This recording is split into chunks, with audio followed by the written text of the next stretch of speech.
Look who's in the studio, Dean. A friend of ours that we've known when we were all young and had hair. Bob Saget. Yo, you still have hair? You're doing fine. You're Thank going to you. need it for this cold front moving in. I know. This is good old Texas weather. What are you up to? I just got into town. I'm doing the improv this weekend. I haven't done stand-up in a while, and I need to because I'm out of it. I just did a special called That Ain't Right that aired. It's on Netflix and iTunes right now, and I've been writing a book that comes out in April for HarperCollins called Dirty Daddy.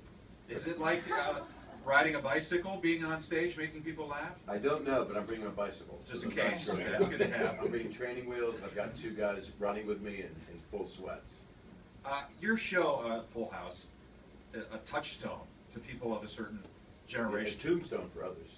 If you grew up in the 80s and 90s and beyond, You did drugs. Oh, you meant the show. The show. Right. Yes. You're like a father. And Raj and I were just talking off the air. For me, a lot of the memories that I think I have as a child are things that actually happened to Opie, Andy Griffith. Well, that's what's interesting. It was the same producers as not Andy Griffith, but Happy Days. So I was the Richie Cunningham of the show. Yeah. Danny Tanner. But you must meet people all the time.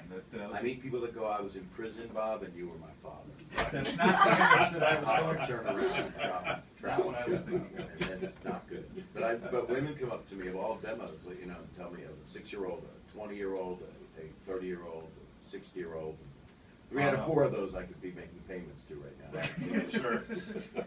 And you're bringing your delightful, family-friendly. Well, it's family friendly if you have a filthy family. But, Right. Yeah, you can't be under, I guess, 18, 21. I don't know. I don't know, but you got to be of the right age. But my comedy is not that dirty. It's immature, is what it is. It's Okay. like an 11-year-old boy. That's what I always thought. Yeah. Yeah. It's like, I don't know. You watch Simpsons and Family Guy, and not Simpsons.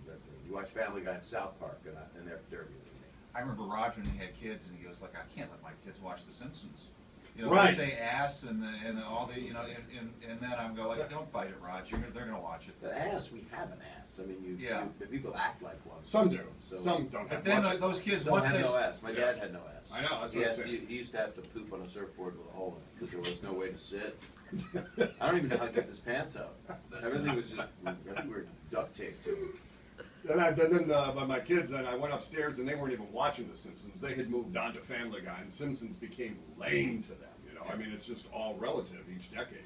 And you watch what they do on Family Guy, and that's kind of where you're at, right? Well, I want to compare my stuff to it. I guess Scatological.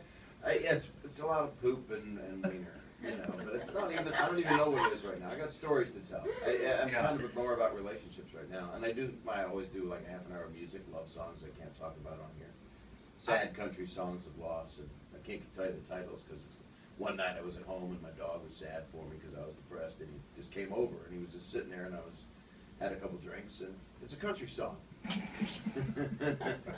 I didn't do nothing to him. He kind of tried to do something to me, but he didn't know what he was doing. I mean, he was kind of blind. It's a dog. That's It's a to let dog. it finish. You know.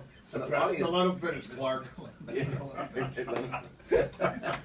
But it's a sing-along, so that takes the pressure off. Right, if everyone joins in. Now, how are you on the social media? I'm very good. I got it cleared up. I had an antibiotic I had to take. I went viral for a couple months, and then I couldn't date this girl, and everything came back. Yeah, I'm big. I got a couple million Twitter people. I tell them what I'm doing, and I've had a busy week. I just shot a show. Jim Jeffries has this show on FX called Legit. I just did a guest thing on that. Yesterday, it was a big party. It was the 200th episode of a show I narrate called How I Met Your Mother. You're the voice on that. I certainly am. So I was there yesterday. You could find all this if you Twitter. You can see pictures. You can see it's like show and tell. Twitter. Twitter is what it is. Or if you want to rag out with somebody. I was in People Magazine in a dress this week with John Stamos because that's how he stays young and sexy by making me look like Joanne Worley.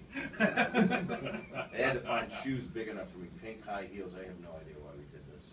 He was doing my benefit for me a couple nights later, seriously, for scleroderma, and he went and made me get in a dress. And they can only get size 12 women's shoes in a cross-dressing store. So they were interesting. Yeah. You'd think they'd be bigger, but they probably do have bigger. 12 probably is small, but the big transgender shopping. Right, where you're in Montrose, you can go right there and get all you want. Oh, tell me where. I'll write it down. But, Gosh knows. Wait, let me get my phone. Hang on. Are they one of your sponsors? I've got an address right here for You have you. a card, don't you? I've got an app.